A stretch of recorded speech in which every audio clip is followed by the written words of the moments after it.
To many, the Soviet Union seems like a magical land where the party and the government provided citizens with free housing, healthcare, and education.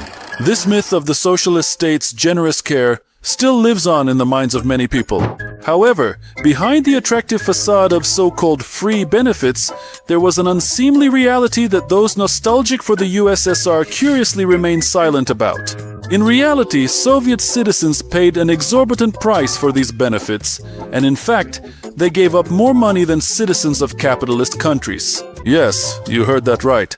Housing, healthcare, and education cost people in the Soviet Union several times more than they did for residents of the decadent West. Precisely cost, because enormous sums were taken from the pockets of Soviet workers, peasants, and intellectuals for these supposedly free benefits.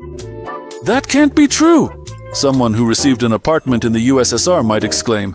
I didn't pay a single kopeck for my one-bedroom place.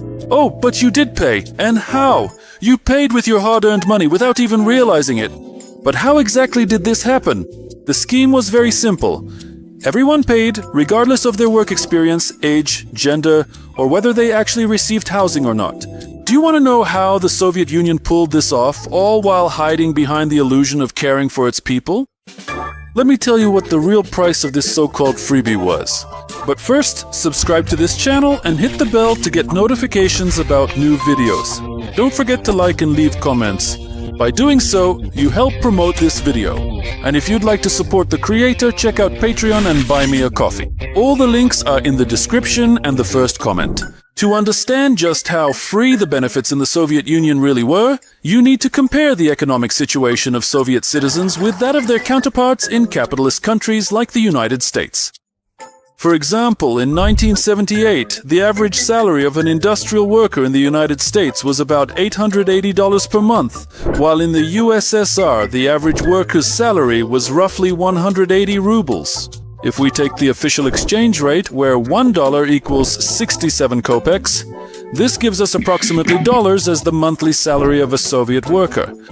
However, the real exchange rate on the black market was significantly higher, which made Soviet salaries even more negligible compared to American ones.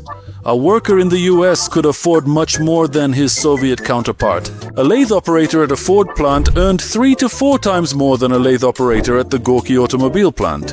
At the beginning of the 80s, this gap actually increased to more than 500%. Moreover, many goods in the US were cheaper, with incomparably better quality.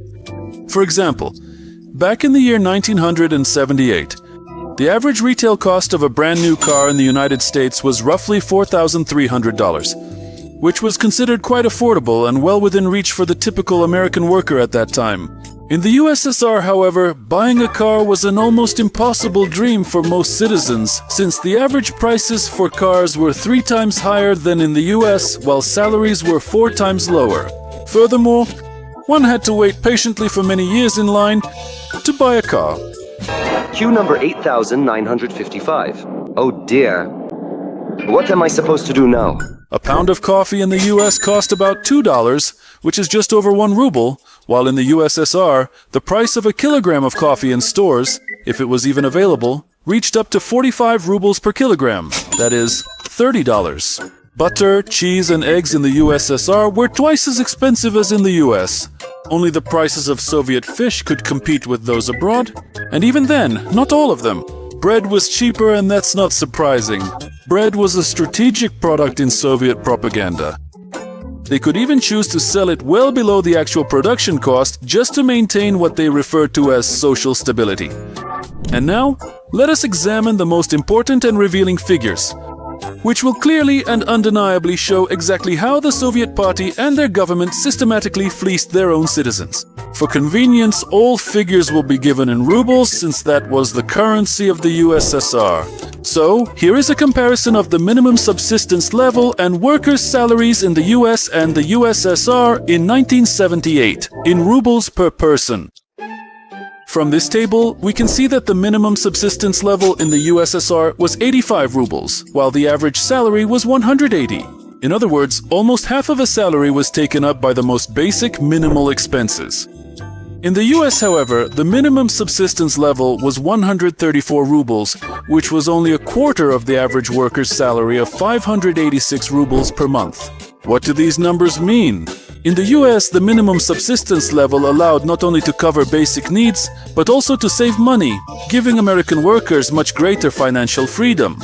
And this was despite the fact that workers in the US were far from being the highest paid group of Americans. At the same time, Soviet workers were forced to economize on necessities, spending their modest earnings on basic needs. And yet the working class was considered the elite of the Soviet system.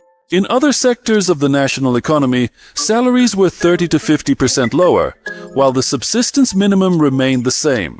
This shows that a significant portion of the population in the Soviet Union faced financial difficulties, living on the edge or below the poverty line.